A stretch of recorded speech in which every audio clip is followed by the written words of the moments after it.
Mahilig ka ba talaga mag-yoga? Oo.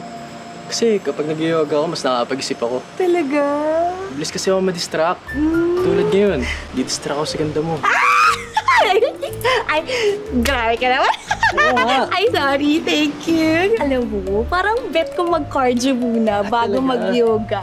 Abulin mo kaya muna ako? Oo, sige. Abulin mo ako? Sige. Ay, sige. Gusto ko yan. Abulin mo. Shoot, kilit lang siya. Hello, boss. Handa na ba kayo para sa Sunday? Absolutely yes, boss. Minamanmanan ko na sila, boss.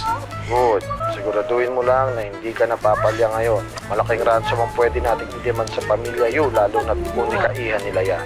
Copy, boss.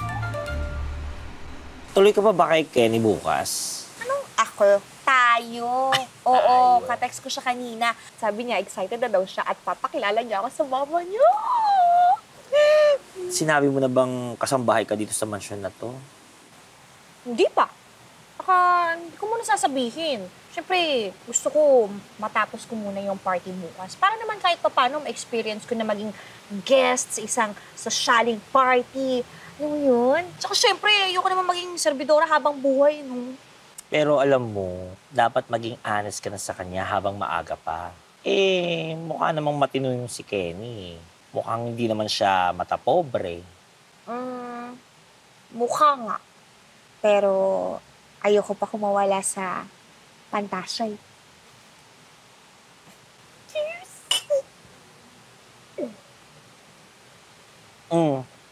Nga pala, yung red gown, naremedyohan ko na. Buti lang, modesta rin ako. Talented, di ba? Galing naman! Gagamitin mo ba yun? Pwede ba? Please, please, please, please. Okay. Tapos gagamitin ko rin yung gown, yung kay Madam. Kasi luma na yun, di ba? Yung gown ni Madam Kim. Tsaka, alam mo, napaisip din ako eh.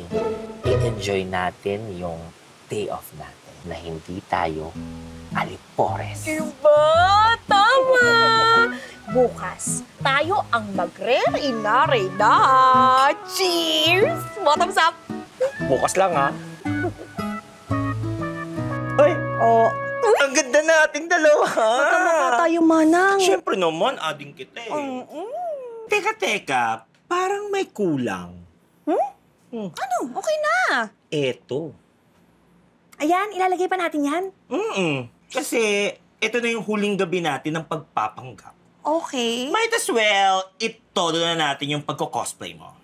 Okay. So, ilagay natin ito dito. Malay mo, Dito. maraming gamit to, bilang pampaganda. Pwede rin to sa emergency. Emergency. Ay, may iba yung effect niya. Actually, Manang. ni hao ma.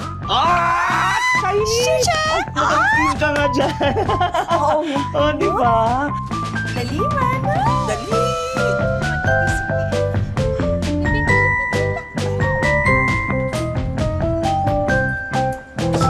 Oh, Kenny! bakit nakapasok na yung van? Ay! Nympha naman eh. Hindi mo talaga sinasarado pala ating gate. Tignan mo, sakit mo na yan. Hi po, good evening. Hello po. Sino po sila? Good evening, mga madam. Pinasundo na kayo ni boss.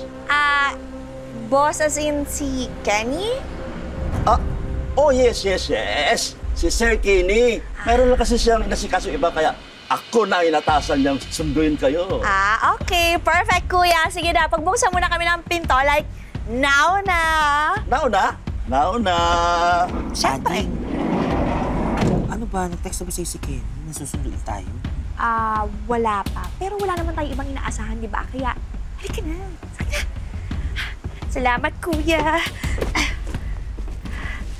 Manang, miss!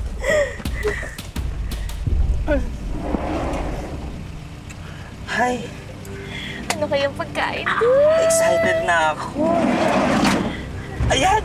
Kaya, andar din tayo. Oo. Sige, na siguro to. Ayan, buti naman. Hi, Kenny! Nasa car na kami. Anong car? Di ba pinasundo mo kami sa driver nyo? What? Wala kayo nautosang sumundo sa inyo. Kakarating ko lang dito sa labas ng mansyon. Eh, sino tong kasama namin ngayon?